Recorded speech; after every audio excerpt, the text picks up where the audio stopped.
Los patrones de diseño son modelos que surgen como solución a problemas comunes en el desarrollo de software.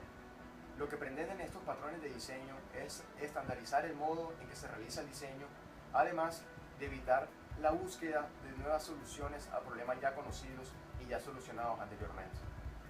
La importancia de patrones de diseño es para facilitar al programador a volver a no utilizar o no inventar procesos, estructuras que ya están inventadas por otros programadores previamente, para así ahorrar tiempo al momento de hacer el diseño de su software y el procedimiento de todo lo que va a hacer este. Por eso es que mejor se usan los patrones de diseño, que ya está algo estructurado, para ahorrarse más tiempo. Los patrones de diseño han sido aplicados a diferentes ámbitos concretos, los cuales han permitido que se creen nuevos lenguajes de patrones, entre los cuales se encuentran patrones de interfaces de usuario, el cual permite crear nuevas formas de interfaces entre el hombre y la máquina. Como mis compañeros habían mencionado anteriormente, los patrones de diseño son una herramienta clave para el desarrollo de la programación. Es por esto que se hace necesaria la divulgación de estas. Así como el grupo Gang of Four, conformado por Eric Gama, Richard Hem, Ralph Johnson y John Lysight,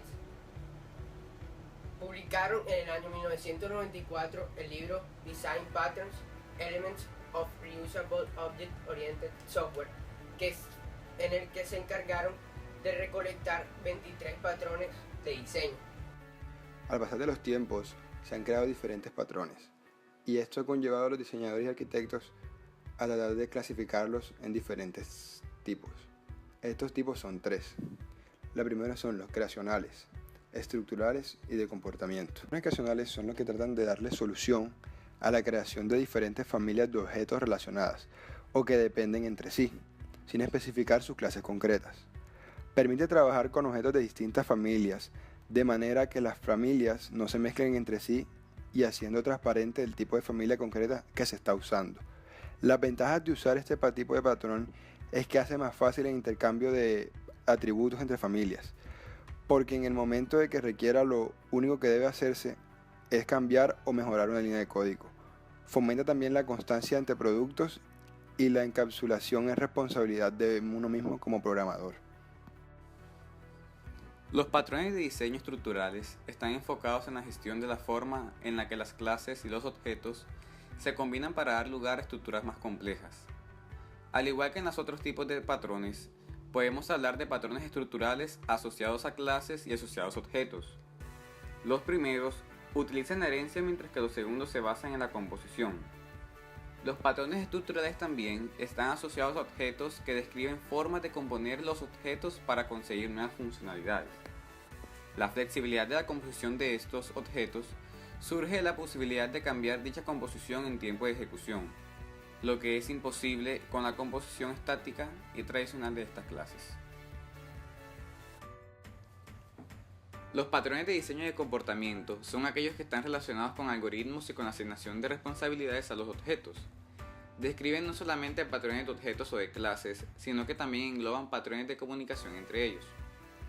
Al igual que los otros tipos de patrones, se pueden clasificar en función de que trabajen con clases u objetos. El patrón de diseño iterador es un patrón de comportamiento que proporciona al usuario una mayor facilidad al acceso de los elementos de un contenedor sin perjudicar su composición interna. Es también conocido como cursor. Un contenedor o una lista debe proporcionar un medio de navegar sus datos secuencialmente sin exponer su representación interna. Se debe poder atravesar la lista de varias maneras, dependiendo de lo que se quiera hacer. Probablemente no interesa añadir a la lista operaciones para realizar los diferentes recorridos. Iterador tiene la responsabilidad de acceder y recorrer la lista. Su aplicabilidad. Este patrón puede ser utilizado para acceder al contenido de un contenedor sin exponer su representación interna, para permitir varios recorridos sobre contenedores y para proporcionar una interfaz uniforme para recorrer distintos tipos de contenedores, esto es, permitir la iteración polimórfica. Consecuencias. Permite variaciones en el recorrido de un agregado. Los iteradores simplifican la interfaz del contenedor y se puede hacer más de un recorrido a la vez sobre un agregado. Su implementación. ¿Quién controla la iteración? El cliente controla la iteración es decir, iterador externo, o el iterador controla la iteración, iterador interno. ¿Quién define el algoritmo de recorrido? El iterador.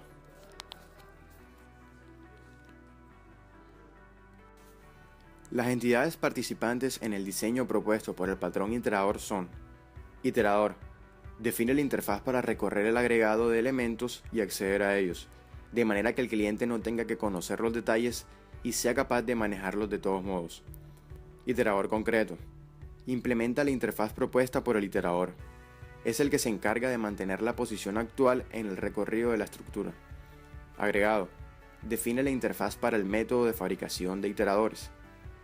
Agregado concreto, implementa la estructura de datos y el método de fabricación de iteradores que crea un iterador específico para su estructura. Para este ejemplo en particular, tenemos varias personas y queremos saber las edades de cada una de ellas.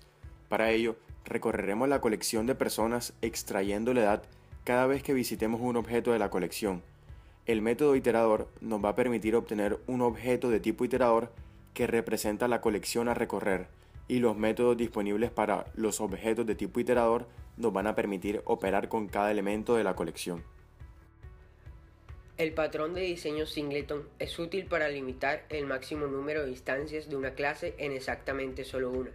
En este caso, si más de un objeto necesita utilizar una instancia de la clase singleton, esos objetos comparten la misma instancia de la clase singleton. Aplicabilidad.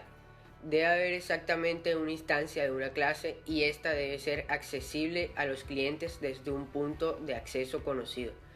La única instancia debería ser extensible mediante herencia y los clientes deberían ser capaces de utilizar una instancia extendida sin modificar su código. Como ejemplo, consideraremos una clase llamada SingletonFrame y mostrada en el listado 1. Antes que nada, notemos que la clase tiene un solo constructor, cuyo modificador de acceso es privado. Segundo, para obtener una instancia de la clase debemos llamar al método getInstance, y existe también una variable estática llamada myInstance del tipo SingletonFrame. El método getInstance retorna la variable myInstance. El método verifica si myInstance es null, y si este es el caso, llama al constructor y el método retorna luego myInstance. Para obtener una referencia a la única instancia de la clase SingletonForm, llamaríamos al método getInstance. Una vez que tenemos una instancia, podemos llamar a sus miembros públicos del mismo modo que un objeto normal. Un ejemplo más conocido está en Microsoft Word, en su versión en idioma inglés, que al presionar la tecla Control F se obtiene el cuadro del diálogo de búsqueda. Sin embargo, durante toda la vida de la aplicación Microsoft Word, solo puede haber un cuadro de diálogo de búsqueda al mismo tiempo.